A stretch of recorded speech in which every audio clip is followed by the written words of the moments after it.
Lo sfregio di questa mattina perpetrato alla Basilica di San Marco ha suscitato sdegno e rabbia da parte di tutta la città di Venezia, dal sindaco Brugnaro al governatore Zaia. Azioni di fatto di vecchia politica per creare opinione, per farsi notare con fumogeno, con televisioni.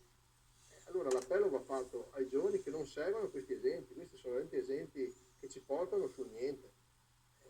Noi li condanniamo, che sono atti semplicemente vili.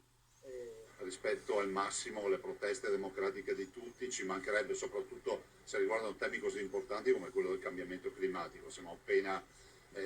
Abbiamo appena conclusa la COP28 e mi sembra di capire che da lì grandi segnali non ne siano usciti, ma da qui andare a imbrattare la Basilica di San Marco piuttosto che altri edifici, direi decisamente no.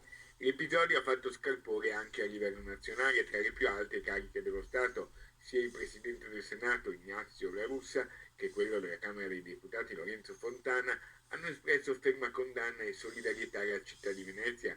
Tra le associazioni e cittadini c'è poi Venezia.com, da sempre attenta sentinella dei cambiamenti in centro storico.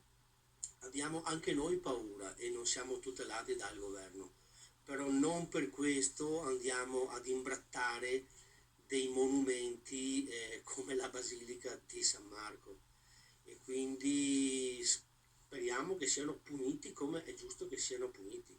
Per fortuna il blitz, le cui immagini hanno fatto il giro del mondo, non dovrebbe aver lasciato alcun danno.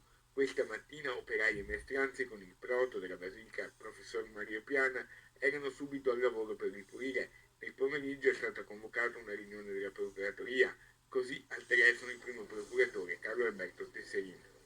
Serve che siano giovani, perché i giovani possono avere tante idee positive per cercare di trasferire anche gli altri, ma non ci sembra che per salvare una realtà come San Marco e quello che i cittadini possono venire a vedere da tutto il mondo non hanno un'immagine positiva